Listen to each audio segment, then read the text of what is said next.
সরকারকে অনুরোধ করব, ছাত্রলীগকে পুলিশকে লেলিয়ে আন্দোলন দমানোর দুঃস্বপ্ন দেখবেন না। যদি স্বপ্ন দেখেন সেটা দুঃস্বপ্ন হবে। এখানে কাউকে নেতা বানানোর জন্য শিক্ষার্থীরা রাজপথে নামে নাই, সরকার পতনের জন্য শিক্ষার্থীরা রাজপথে নামে নাই, তাদের দাবি আদায়ে তারা আন্দোলন করছে। কেন আদালত সেই আন্দোলনের মীমাংসিত বিষয়ে কোটার যে পরিপত্র ছিল যে নবম থেকে 13তম গ্রেডে কোনো কোটা থাকবে না, সেই পরিপত্রটি অবৈধ ঘোষণা করে এই আন্দোলন উস্কে দিল।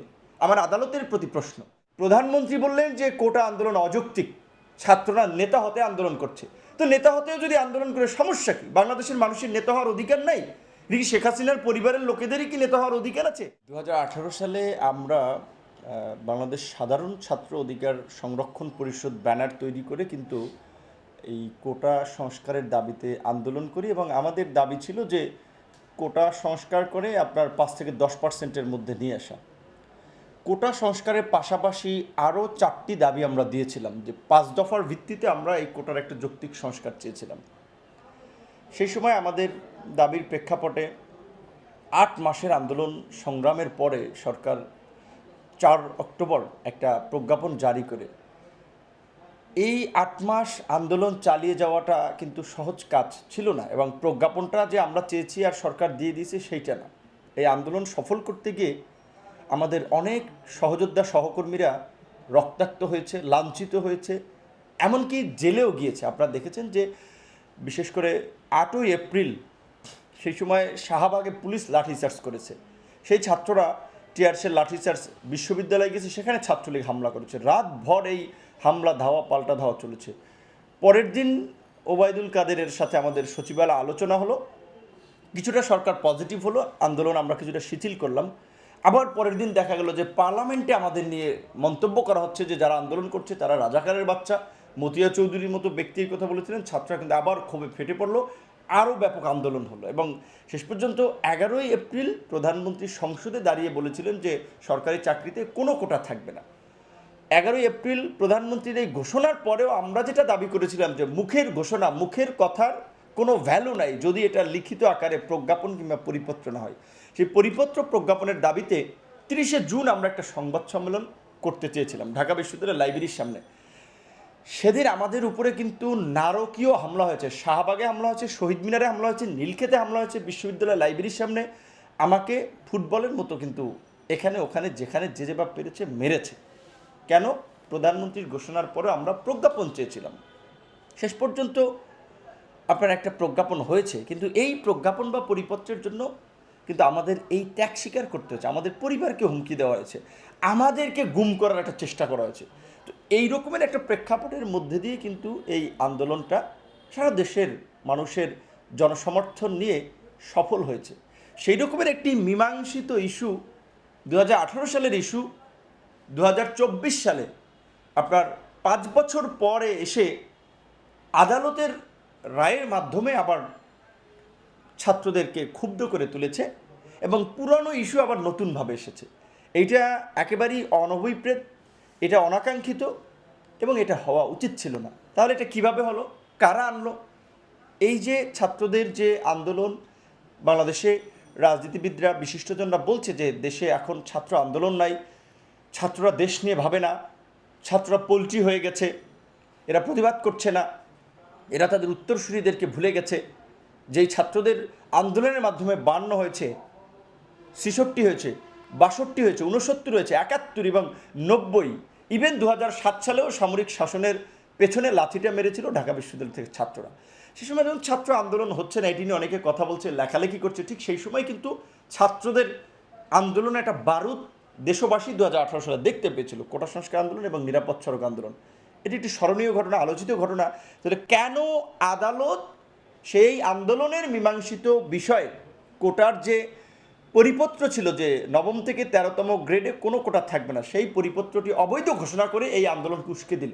আমার আদালতের প্রতি প্রশ্ন, আদালতের বিষয় নিয়ে প্রতিবাদ করা যায় না, আদালতের বিষয় নিয়ে আন্দোলন করা যায় না, আদালতের প্রতি সম্মান থাকতে হয়, এই কথাগুলো আমরা মানছি।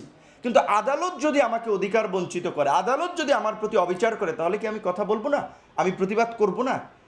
আদালত থেকে বলা হলো যে প্রধান বিচারপতি মহোদয় বললেন যে কিসের এত কোটা আন্দোলন, প্রধানমন্ত্রী বললেন যে কোটা আন্দোলন অযৌক্তিক, ছাত্ররা নেতা হতে আন্দোলন করছে। তো নেতা হতেও যদি আন্দোলন করে সমস্যা কি? বাংলাদেশের মানুষের নেতা হওয়ার অধিকার নাই? দেখি শেখ হাসিনার পরিবারের লোকেদেরই কি নেতা হওয়ার অধিকার আছে? তারাই এমপি মন্ত্রী হবে, কৃষকের ছেলে, শ্রমিকের ছেলে, সাধারণ মানুষ নেতা হবে না? কিন্তু ছাত্ররা নেতা হওয়ার জন্য এই আন্দোলন করছে না। তারা, আমরাও 2018 সালে যে কোটার একটা যৌক্তিক সংস্কার চেয়েছিলাম, এইবারও ছাত্ররা পরিষ্কারভাবে বলছে যে আমরা কোটার একটা যৌক্তিক সংস্কার চাই। এই ছাত্র আন্দোলন কোনো রাজনৈতিক আন্দোলন না, এই আন্দোলনের কোনো রাজনীতি নেই। আমাদের দাবি নির্বাহী বিভাগের কাছে, বিচার বিভাগের কাছে না। সরকার বিচার বিভাগকে নির্বাহী আপনার ছাত্রদের মুখোমুখি দাঁড় করিয়ে দিতে চাইলেও শিক্ষার্থীরা পরিষ্কারভাবে বলছে এটা বিচার বিভাগের কোনো ইস্যু না। 2018 সালে আমাদের আন্দোলন চলাকালীন সময়ও কোর্টে একটা রিট হয়েছিল এই কোটা বাতিল চেয়ে, সেখানেও আদালত বলছিল যে এটা নির্বাহী বিভাগের কাজ, বিচার বিভাগের কাজ না। তো তাহলে কেন বিচার বিভাগ এই সিদ্ধান্তটি দিল 2018 সালের পরিপত্রটি অবৈধ ঘোষণা করে? তাহলে নিশ্চয়ই আদালতের উপরে একটা প্রভাব বিস্তার করা হয়েছে কিংবা আদালতকে প্রভাবিত করা হয়েছে। যদিও সর্বশেষ পর্যবেক্ষণে আদালত বলেছে সরকার চাইলে কোটা রাখতে পারে, কমাতে পারে, বাড়াতে পারে। আমরা তো 18 সালে এইটাই চেয়েছিলাম। তাহলে কেন সেই সময়ে কোটার একটা যৌক্তিক সংস্কার না করে শুধুমাত্র প্রথম এবং দ্বিতীয় শ্রেণীতে বাতিল করে তৃতীয় চতুর্থ শ্রেণীতে রেখে অন্যান্য পোষ্য কোটা রেখে আবার এই কোটার খুঁটা ধরে রাখা হলো? যাই হোক, শিক্ষার্থীরা বর্তমানে যেই দাবিতে আন্দোলন করছে, পরিষ্কার দাবি যে সর্বস্তরের কোটার একটা যৌক্তিক সংস্কার করতে হবে। এবং এই শিক্ষার্থীদেরকে এইটা মনে রাখতে হবে যে আদালতের কথায় যদি তারা ঘরে ফিরে যায়, আন্দোলন স্থগিত করে, এই আদালত হচ্ছে এই যে আপনার 2018 সালের পরিপত্রকে অবৈধ ঘোষণা করেছিল সেটি 4 সপ্তাহের জন্য স্থগিত করেছে বা স্থিতি অবস্থা জারি করেছে। 4 সপ্তাহ পরে কী রায় আসবে আপনি জানেন, আমি জানি। তাহলে ছাত্ররা কোন কনফিডেন্সে, কিসের ভরসায় তারা আন্দোলন থামিয়ে তারা ঘরে ফিরে যাবে? আন্দোলন থামিয়ে দিবে। আমরা যেমন ওই প্রধানমন্ত্রীর কথা আন্দোলন থামিয়েছিলাম, তখন আমাদের লাঞ্ছিত করেছে, হামলা করেছে, ফুটবলের মতো আপনার এই দিক ওদিক নিয়ে মেরেছে। রাজশাহী বিশ্ববিদ্যালয়ের ছাত্র তরিকুলের কোমর ভেঙেছে, আমাদের বিরুদ্ধে মামলা দিয়েছে, জেলে নিয়েছে। ঠিক একই চিত্র এই শিক্ষার্থীদের হবে। কাজেই আন্দোলন চালিয়ে যেতে হবে। লিখিত প্রজ্ঞাপন বা পরিপত্র ছাড়া কোনোভাবেই আন্দোলন থামানো উচিত হবে না। এবং আমি দৃঢ়ভাবে বিশ্বাস করি যে বর্তমান আমাদের যে অনুজরা আন্দোলন করছে তারা কিন্তু আমাদেরই হাতে তৈরি, তারা কিন্তু আমাদেরই সহযোদ্ধা ছিল। আজকে এই যে যাদেরকে দেখতে পাচ্ছেন যারা কথাবার্তা বলছে, যে নাহিদ, আসিফ, কিন্তু আমার সাথেই রাজনীতি করেছে, আমাদের কাছাকাছি থেকেই তারা এই অভিজ্ঞতাটা অর্জন করেছে। আরও নতুন কিছু শিক্ষার্থীরাও যুক্ত হয়েছে, কারণ একটা আন্দোলন করতে হলে তো বিভিন্ন মতপথের ছাত্রদের আপনার সম্পৃক্ততা থাকতে হয়। এবং এই আন্দোলন যেভাবে দেশের অন্যান্য কলেজ বিশ্ববিদ্যালয়ে ছড়িয়ে পড়ছে যে কোটা সংস্কার আন্দোলন, এটি অত্যন্ত যৌক্তিক দাবি। এবং এই আন্দোলনে আমি মনে করি কোনো ব্যানারের দরকার নেই, কোনো নেতার দরকার নাই। স্বতঃস্ফূর্তভাবে খালি কোটা সংস্কার আন্দোলন রাজশাহী বিশ্ববিদ্যালয়, কোটা সংস্কার আন্দোলন ঢাকা বিশ্ববিদ্যালয়, কোটা সংস্কার আন্দোলন জগন্নাথ বিশ্ববিদ্যালয়, এই ব্যানার তৈরি করে দাঁড়িয়ে যাওয়া উচিত। যেই কথা বলবে সেই ছাত্রদের প্রতিনিধি, আজকে একজন কথা বলবে, কালকে একজন কথা বলবে, কারো স্পেসিফিকভাবে ফোকাস হওয়া দরকার নেই। এবং বিশেষ করে যারা রাজনৈতিকভাবে অনেকে বিভিন্ন সংগঠনের দায়িত্বে আছেন, আহ্বায়ক সদস্য সচিব বা এই ধরনের গুরুত্বপূর্ণ দায়িত্বে, আমি মনে করি এদের কারণে বিতর্ক সৃষ্টি হয়। কাজে এরা পেছনে থাকাটা ভালো।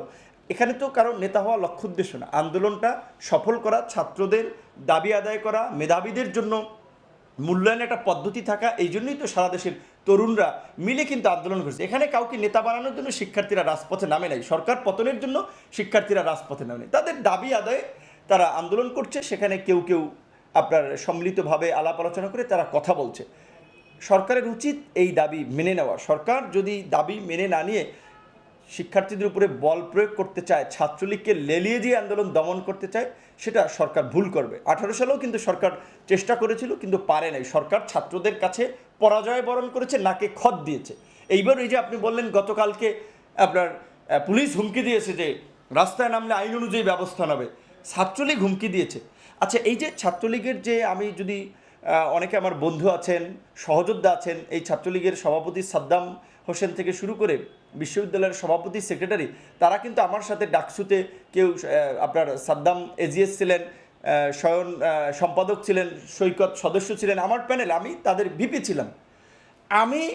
আমার ইয়ারমেট ছিল সৈকত। আমাদের ছাত্রত্ব শেষ হয়েছে 18 সালে, আজকে 24 সাল, 5 বছর।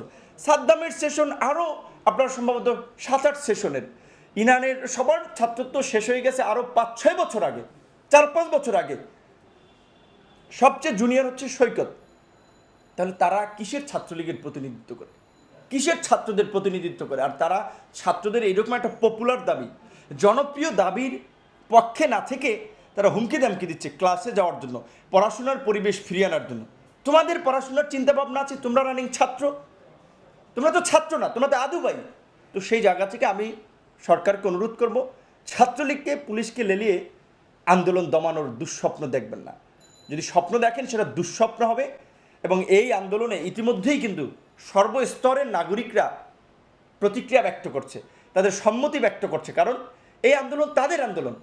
আপনার ভাই, আমার ভাই, আমাদের পরবর্তী প্রজন্ম এই কোটার কারণে বঞ্চিত হবে। তো কাজে আমরা তো তাদের বৈষম্য নিয়ে কথা বলবো, তাদের অধিকার আদায়ে আমরা তো থাকবো স্বাভাবিকভাবেই। এবং এই আন্দোলন একটা সার্বজনীন আন্দোলনে পরিণত হয়েছে। এই আন্দোলন বৃথা যাবে না যদি আন্দোলনকারীদের মধ্যে বিভ্রান্তি না তৈরি হয়, আন্দোলনকারীদের মধ্যে গ্রুপিং না তৈরি হয়।